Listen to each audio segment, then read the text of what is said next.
যখন বিদায় হবে, ওই কবরে দুইজন ফেরেশতা প্রশ্ন করার জন্য আসবে।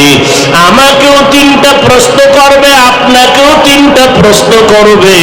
আমাকে বলবে না তুমি কত বড় বক্তা, তুমি কত বড় মাওলানা, তোমাকে দুনিয়ার মানুষ সম্মানের চেয়ার আগাইয়া দিত, তোমারে কত মোহাব্বত করে হাদিয়া দিত, কবরের মধ্যে কোনো সম্মান চলবে না। প্রশ্ন তিনটা করা হবে, জবাব দাও, রবের পরিচয় দাও, ধর্মের পরিচয় দাও, রহমাতুল লিল আলামিনের পরিচয় দাও। মদিনার নবী বলেন, কে মাওলানা, কে মুক্তি ভেদাভেদ নাই, কে বড় লোক, কে ছোট লোক ভেদাভেদ নাই। ওই মাটির মধ্যে তুমি আমি একা, অন্ধকারের ঘর। আমাকে যদি ছোট একটা রুমে বালিশ দিয়া, বিছনা দিয়া, এসি লাগাইয়া, এরপরে দরজায় তালা দিয়া কয় তুমি একা ঘুমায় থাকো, ছোট্ট একটা রুমে আমি নড়াচড়া যদি করতে না পারি, আমি চিল্লায় বলবো দরজা খোল, আমি এত ছোট রুমে অন্ধকারে একা একা ঘুমাইতে পারি না। ও বান্দা, চোখ দুইটা বন্ধ করে চিন্তা করো, ওই কবর মাটির ঘর। তোমার ডানে মাটি, বামে মাটি, সামনে পিছনে, উপরে নিচে মাটি আর অন্ধকার। মশায় কামড়ায়, মশারি টানাইয়া ঘুমাও, আর গুনা দিয়া যদি কবরে যাও, ওই কবরে পোকামাকড়ের ঘর, সাপ বিচ্ছুর ঘর। বলো বাবা, ওই কবরের মধ্যে তুমি মশারি কই ভাইবা? পোকামাকড়ে কামড় দিলে কেমনে তুমি ফিরাইবা? আজকে তোমার গরম লাগে, ফ্যান চালাইয়া ঠান্ডা করো। ওরে জাহান্নামের গুনাহগার হইয়া কবরে গেলে জাহান্নামের আগুন, ওই জাহান্নামের আগুনের গরম তুমি কেমনে সহ্য করো? আরে যুবক, একটু চিন্তা করো, আল্লাহ পশুকে আকল দেয় না ভালো মন্দ যাচাই করার জন্য। বাহাদুরি বেশি করিস না, আল্লাহ সিগন্যাল লাগায় রাখছেন, অফিহা নুঈদুকুম। যতই বাহাদুরি করো, মরণের হাত থেকে নমরুদ পালাতে পারে নাই, ফেরাউন পালাইতে পারে নাই। যেই ফেরাউন এত গরিব ছিল, এক সময় টাকা পয়সার মালিক হইয়া চেয়ারে বৈশা কয়, ও হামান, আমার মনে চায় যেন একটু খোদা খোদা ভাব লাগতেছে, একটু দাবি করতে মনে চায়। হামান বলে করো। ফেরাউন বলে, আমি শুধু খোদা দাবি করব না, আনা রব্বুকুমুল আ'লা, আমি সবার থেকে বড় খোদা দাবি করলাম। আল্লাহ তাআলা ওই ফেরাউনের খোদাই খাহেশ লোহিত সাগরের পানিতে চুবাইয়া ধ্বংস করে দিলেন। এরে আল্লাহর বান্দারা, এই করোনার ভিতরে তাকায় দেখো, গোটা দুনিয়াতে স্তব্ধ হয়ে গেল। যারা নিজেদের খোদা খোদা ভাব নিয়ে চেয়ারে বসছিল, তারাও মাথা নত করে বলে, আসমানওয়ালার ক্ষমতা ছাড়া জমিনে কোনো পাওয়ার নাই। এরে আল্লাহর বান্দা, নবী বলেন, ওই কবরে প্রশ্ন তিনটা হবে, আর কোনো কথা হবে না। রবের পরিচয় দাও, ধর্মের পরিচয় দাও, রহমাতুল লিল আলামিনের পরিচয় দাও। এই তিনটা প্রশ্নের জবাব যারা দিতে পারবা, নবী বলেন তাদের কবর হবে রাউযাতুম মিন রিয়াযিল জান্নাহ। আর যারা জবাব দিতে পারবা না, তাদের কবর হবে হুফরাতুম মিন হুফারিন নার। ওই অন্ধকার কবরের প্রশ্নের জবাব কে দিতে পারবে? আমি হুজুর, আমি বক্তা পারবো, গ্যারান্টি নাই। ওরে আমি পারবো বলিয়া যদি গ্যারান্টি থাকতো, জমিনের মধ্যে জান্নাতের সার্টিফিকেট পাইছেন 10 জন সাহাবা। আবু বকর, ওমর, ওসমান, আলী রাদিয়াল্লাহু আনহুম আজমাইন সহ 10 জন সাহাবা জান্নাতের টিকিট পেয়েছেন। আবু বকরের মর্যাদা যদি সারা রাত বয়ান করি শেষ করা যাবে না। কে সে আবু বকর? মদিনার নবী বলেন সমস্ত মুমিনের আমল যদি এক পালায় ওজন দেওয়া হয়, আমার আবু বকরের নেকের পাল্লা ও ভারী হয়ে যাবে। সেই আবু বকর জান্নাতের টিকিট পাওয়ার পর মায়ার নবীর হুজরার পাশে নবী শুয়ে আছেন, রাতের গভীরে হঠাৎ শুনে কান্নার আওয়াজ। নবী উকি মেরে দেখে মসজিদের ভিতরে আবু বকর নামাজে দাঁড়ায় দাঁড়ায় কান্না করে। আমার নবী বের হইলেন, নামাজ আনতে বললেন, আবু বকর নামাজে দাঁড়ায় কান্না করলেন কেন? আবু বকর বলেন, পয়গম্বর কোরআনের একটা আয়াত আমারে কান্না করায় দিল। কোন আয়াতে কান্না করাইল? ইন্নাল্লাহা আশতারা মিনাল মুমিনিনা আনফুসাহুম ওয়া আমওয়ালাহুম বিআন্না লাহুমুল জান্নাহ। আল্লাহ বলেন মুমিনের জান মাল আমি কিনে নিলাম, বিনিময়ে মুমিনের জান্নাত দিয়া দিলাম। নবী বলে এটা তো খুশির খবর, এটা তো আনন্দের খবর, এখানে কান্নার কি আছে? আবু বকর বলে, নবী আপনি জানেন আমি বড় এক কাপড়ের ব্যবসায়ী, কাপড়ের দোকান দেই। আজকে সকালবেলা আমার দোকানে এক মহিলা আসছে কাস্টমার, বহুদিন আগে কাপড় নিয়েছিল, আজকে কাপড় ফেরত দিয়া টাকা নিয়ে গেল। বিদায় বেলা বললাম, রে আম্মা জান আপনি কাপড় নিলেন কেন, আবার ফেরত দিলেন কেন? মহিলা একটা আওয়াজ দিয়ে চলে গেল, ও আবু বকর তোমার দোকানের মাল কাপড় আমার পছন্দ হয় নাই। এতটুকু বলে মহিলা চলে গেল। ও নবী আমি পেরেশান হয়ে গেলাম। আরে হাসরের ময়দান যেদিন কায়েম হয়ে যাবে, আপনি হাসরের ময়দানের ভয়াবহতার বয়ান করেছেন। মানুষগুলো সব উলঙ্গ দাঁড়াবে, ওদিকে সূর্যের গরম, ওদিকে জাহান্নামের আওয়াজ, আবার আমার মাওলা পাকের কুদরতি কাহরিয়াতের আওয়াজ। ওই সময় নবীরা পর্যন্ত নাফসি নাফসি বলে কাঁদবেন, উম্মতের কথা ভুলিয়া যাবেন। মুসা নবী উম্মতকে ভুলে কাঁদবেন, আল্লাহ আমাকে বাঁচাও। ঈসা নবী কাঁদবেন, আমার উম্মতকে ভুলিয়া বলবে, আল্লাহ আমাকে বাঁচাও। ইব্রাহিম নবী উম্মতের কথা ভুলে গিয়া বলবে, আল্লাহ আমাকে বাঁচাও। সমস্ত নবীরা বেগুনা হইয়াও যদি হাসরের ময়দানে নিজের নাফসি বলিয়া কান্না করে, ওই সময় যদি আল্লাহ সিরিয়ালে আমি আবু বকরের ডাক দেয়, আবু বকর কই, আমি মাওলা পাকের আদালতে যখন দাঁড়াবো, আল্লাহ যদি বলে আবু বকর তোমার যে জান্নাত দিছি বিনিময়ে তুমি কি নিয়ে আসছো বলো। আমি যদি বলি আল্লাহ তেলাওয়াত নাও, জিকির নাও, জিকির করেছি, নামাজ পড়েছি নাও, আল্লাহ যদি মহিলার মতো কথাটা বলিয়াই ফালাই, আবু বকর তোমার আমল নিয়া তুমি জাহান্নামে যাও, আমার জান্নাত আমারে ফিরায় দাও। ও আল্লাহ কারণ কি? আল্লাহ যদি বলে আবু বকর তোমার আমল আমার কাছে পছন্দ হয় নাই, যেইভাবে তেলাওয়াত করেন আমি খুশি হব, ওইভাবে তেলাওয়াত তুমি করতে পারো নাই। যেইভাবে সেজদা দিলে আমি খুশি হব, ওইভাবে তুমি সেজদা করতে পারো নাই। যেইভাবে ইবাদত করলে আমি খুশি হব, ওইভাবে ইবাদত করো নাই। ও পয়গম্বর তখন ওই হাসরের ময়দানে আপন কেউ নাই। ইয়াউমা ইয়াফিরুল মারউ মিন আখিহি ওয়া উম্মিহি ওয়া আবিহি। ওরে ভাই ভাইয়ের পরিচয় দিবে না, সন্তান মা বাবার পরিচয় দিবে না, কেউ কারো আপন হবে না। এরে যুবক, ও টেকনাফের মুসলমান, পর্দার আড়ালের আম্মা জান, দুনিয়াতে দেখছেননি কেউ বিপদে পড়লে আপনেরাই তার বন্ধু থেকে দূরে সরে যায়। আল্লাহর কাছে মাটির সৃষ্টি মানুষের বড় দাম, বড় মর্যাদা। নূরের সৃষ্টির এত মর্যাদা নাই, আগুনের সৃষ্টির এত মর্যাদা নাই।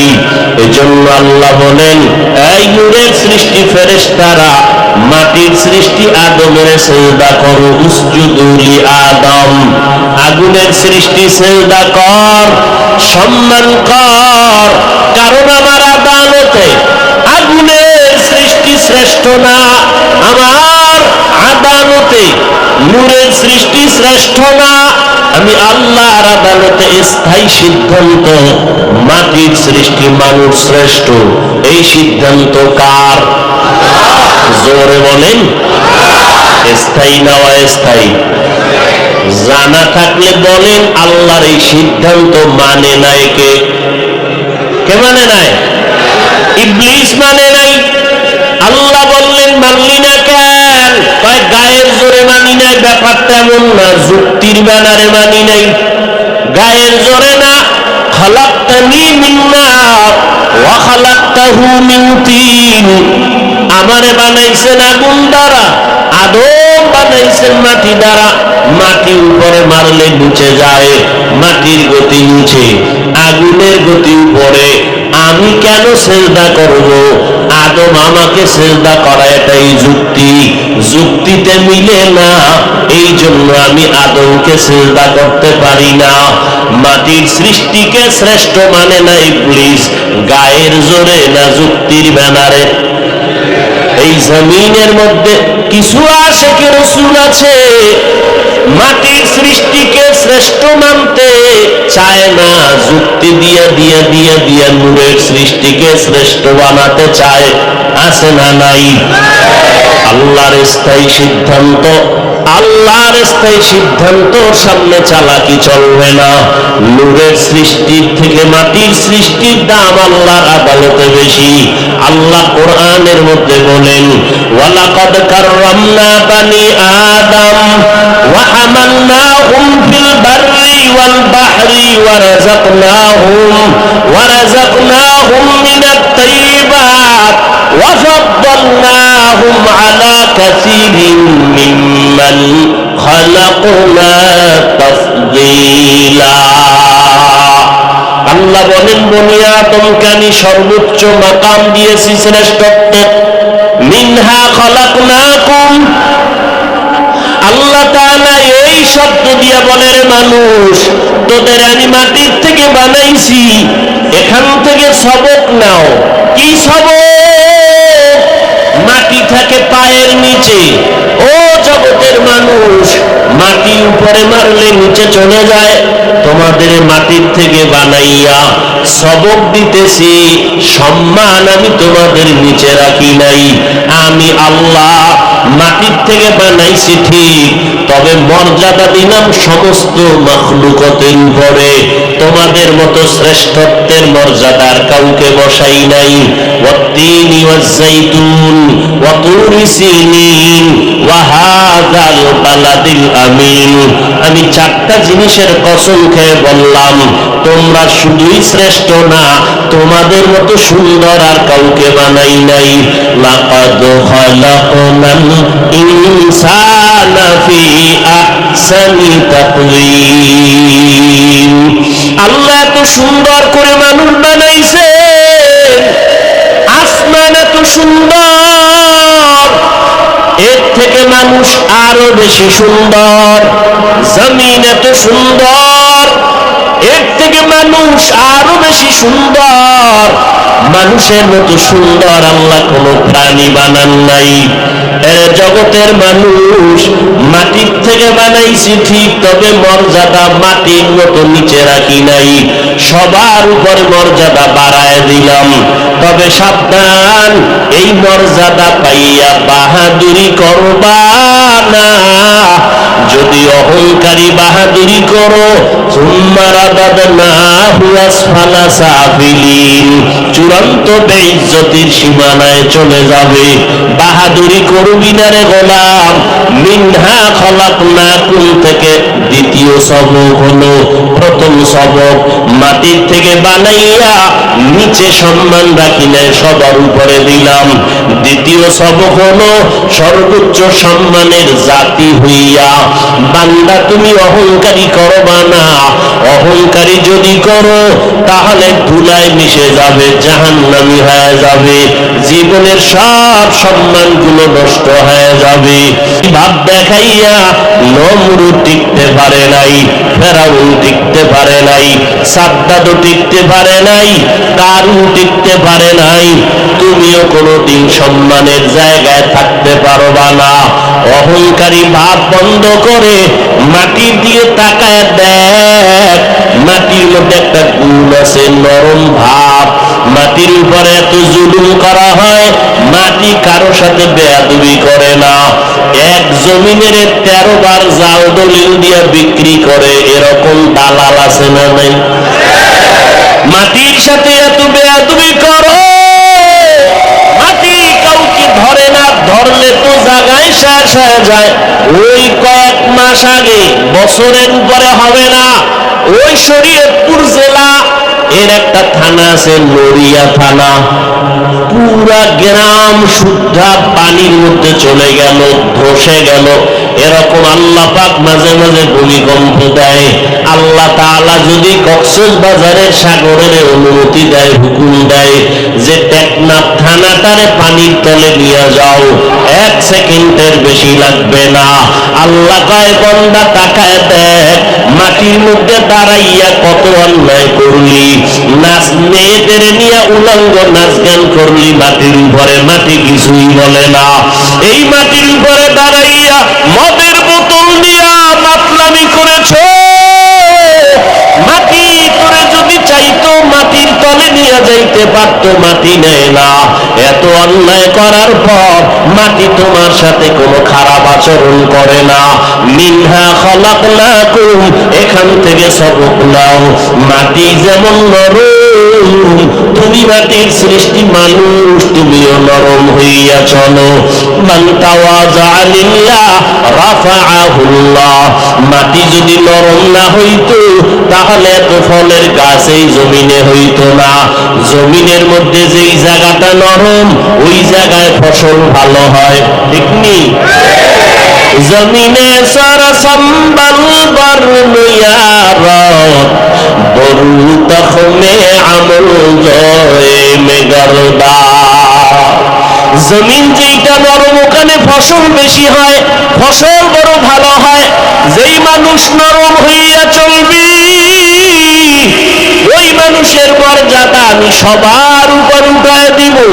এরে মাটির মানুষ, মাটির মতো নরম হইয়া চলো। গরম গরম ভাব দেখাইও না। মানুষ কেন গরম ভাব দেখায়? কয় গরম জিনিস ভিতরে আছে, এই জন্য গরম ভাব। কয় কি আছে? কয় টাকা, টাকার গরমে গরম গরম ভাব। বলে আর একজনের টাকা নাই, সে যদি গরম ভাব দেখায় কি বুঝি? কয় তার কাছে ক্ষমতার গরম, এই জন্য গরম গরম ভাব দেখায়। কারুন টাকার গরমে ভাব দেখাইয়া মুসা নবীর সাথে বেয়াদবি করে ফেললো। আবার ওদিক দিয়া মুসা নবীর সাথে বেয়াদবি করে ফেললো। নমরুদ বেয়াদবি করলো ক্ষমতার গরম দেখায় ইব্রাহিম নবীর সাথে। আর একজনের টাকা নাই, ক্ষমতাও নাই, সে দেখি আবার গরম গরম ভাব দেখায়। সালাম দিলেও দেয় না, দেয়ও না। কি ভাব, কি ভিতরে পুঁজি আছে গরম? কয় আছে। কয় কি? কয় এলেম বেশি, এলেমের গরম। আমার মতো বড় বক্তা কেউ নাই, আমার মতো বড় মুহাদ্দিস কেউ নাই, আমার মতো বড় মুফতি কেউ নাই। আল্লাহ কয় তুমি এলেমের গরম দেখাও, আমি অনেক কিছু জানি, অনেক কিছু জানি, অনেক কিছু জানি। আল্লাহ কয় কোরআনের দরজার মধ্যে আমি কয়েকটা অক্ষর দিয়ে তোর অহংকার